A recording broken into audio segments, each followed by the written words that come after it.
Hello বন্ধুরা, এই প্রথম ম্যাসেঞ্জর গিয়েছিলাম কোচিংয়ের স্যারেদের সাথে, ছাত্রছাত্রীদের নিয়ে পিকনিকের উদ্দেশ্যে। প্রতিবারই কোথাও না কোথাও যাওয়া হয়।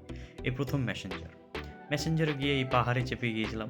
নেমে এসে এই সেই ম্যাসেঞ্জর ড্যাম, এবং এটা হচ্ছে ময়ূরাক্ষী নদী। আমরা জানি যে এটা ভূগোলে পড়েছিলাম যে এটা হচ্ছে বহুমুখী নদী পরিকল্পনা, দামোদর ভ্যালি পরিকল্পনার একটি অংশ।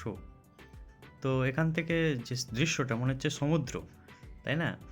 আর বহু দূর দূরান্ত থেকে বহু দর্শনার্থী মূলত পিকনিকের উদ্দেশ্যে এখানে এসেছিলেন। চারিদিকের এত মানুষের সমাগম সত্যি এক অনন্য অনুভূতি। আমি তো সকলকেই বলবো যে অন্তত একবার এখানে যাওয়া দরকার। তারপরে এখানে বোটিং সিস্টেম ছিল, সবাই লাইন দিয়ে দাঁড়িয়ে আমরা বোটিং করেছিলাম। প্রত্যেকের 50 টাকা পার হেড আই থিঙ্ক লেগেছিল। আর এটা আমাদের কর্ণধার সাদিকুল স্যার কোচিংয়ের। আমরা সকলে মিলে কিছু ফটোশ্যুট করেছিলাম। লাইফ জ্যাকেট পরার পরে আমরা বোটিংয়ে চাপলাম। বোটিংয়ের এক্সপিরিয়েন্স খুব সুন্দর, কিন্তু মনে হচ্ছে যেন আরেকটু হলে ভালো হতো। হ্যাঁ, তো বোটিংয়ের এক্সপিরিয়েন্সটা খুব ভালো ছিল। তোমরা ম্যাসেঞ্জর গেলে অবশ্যই একবার বোটিং করবে, এবং দেখবে খুব ভালো লাগবে আশা করি।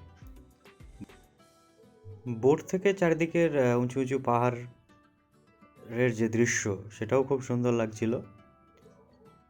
বোটেও যতক্ষণ ছিলাম দারুণ মজা পেয়েছি। প্রত্যেকটা বোটে জাতীয় পতাকা ছিল একটা করে, এবং সেটাও বাতাসে দারুণভাবে দুলছিল। বোটিং শেষ হওয়ার পরে আমরা আবার সেই ড্যামের ওপরে এসেছিলাম। সেখান থেকে বোঝা যাচ্ছিল যে কত মানুষ এখানে এসেছে।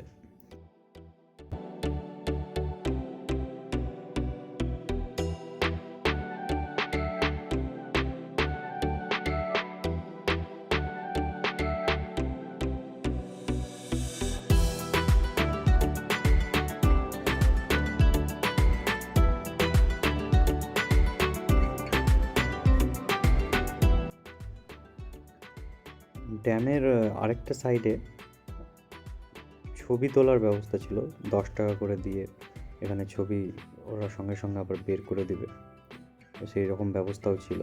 এবং ফুল দিয়ে খুব সুন্দর ছবি তোলার ব্যবস্থা এখানে করা হয়েছে। তারপর আমরা একটু নিচে গেলাম, যদিও এখানে বর্তমানে জল নেই, তবে একটা সময় হয়তো জল থাকে। এই কঠিন কঠিন পাথরের মধ্যে দিয়েও হেঁটে যাওয়ার এক নতুন অভিজ্ঞতা তোমরা পাবে, এবং অবশ্যই আমি বলবো যে অন্তত একবার যাও, আশা করি তোমাদের ভালো লাগবে।